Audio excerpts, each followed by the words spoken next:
Hello and welcome to Man Plays Game.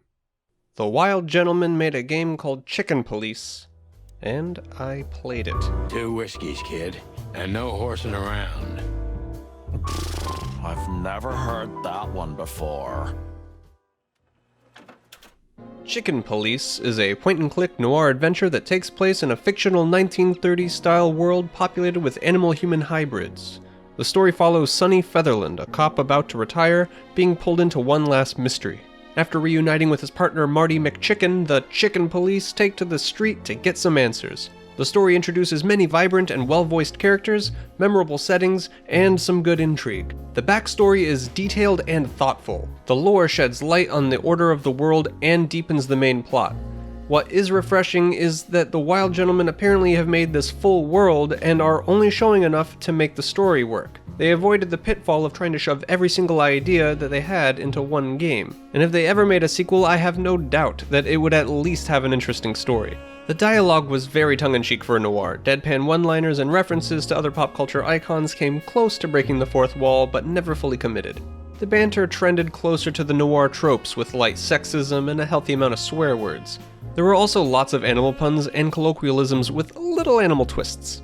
There seems to be a bit of social commentary on racial equality as well. The Chicken Police are the target and the source of derogatory remarks, and the most blatant example is the insect community is segregated from the rest of the animals. They live in ghettos and there are race riots mentioned several times throughout the story. Thankfully, the two main characters are for racial equality, and most of the commentary works into the plot. It does have serious situations, but there is lots of humor in the character interactions, which really helps balance the pacing.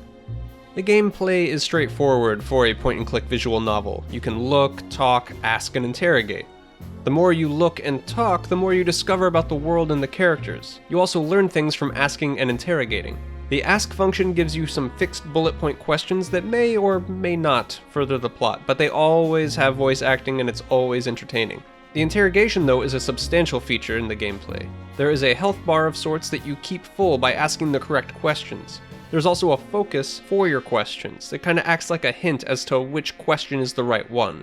The interrogations don't ramp up in difficulty as the game progresses, but they do make you feel like a super sleuth if you get all the questions correct. There is also a collection aspect to the game. There is some world-building info that's part of a codex that you can collect. You can also collect the personal information of the characters that you meet.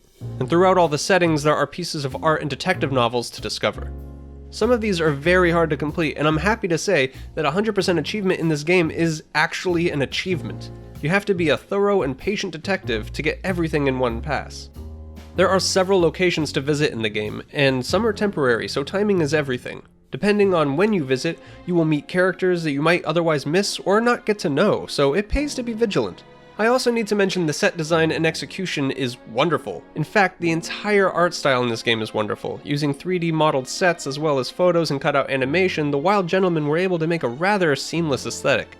Each character is a collage of sorts, mixing animal parts with human bodies, all from live photos, and while an odd way of visualizing anthropomorphic animals, there are moments in the story that support why this unique decision was made. Transposing the noir tropes to animals did lead to some obvious choices, like a bloodhound as the police chief for instance, but most of the content was not derivative or cliché. To add polish and sell that noir vibe, film grain and some lens imperfections were added to the high contrast black and white images. This made the whole game actually feel like part of a movie. The cutscenes even used some live footage along with the other styles, and used some classic compositing to mimic how certain things, like rain, were done in old noir movies. The music also encapsulates the noir genre in the heyday of jazz. Most areas have their own theme, and they are all very well fitting. The tunes just don't work in the game, they're catchy too. I find myself humming random tracks, especially the kite and blues. I can't go on too much more about this game without giving anything away, so I'll just say this. It's a great tribute to the genre while also having its own voice. The animal themes gives a surreal feeling to a game that also offers some substance with its world building. I'm giving Chicken Police a 4 out of 5. Meaning if you even are a mild fan of noir, or a fan of visual novels at all, you should check this one out. Did you play this yet? Did you like it? Did you hate it? Tell me about it in the comments. Thanks for watching, and take care.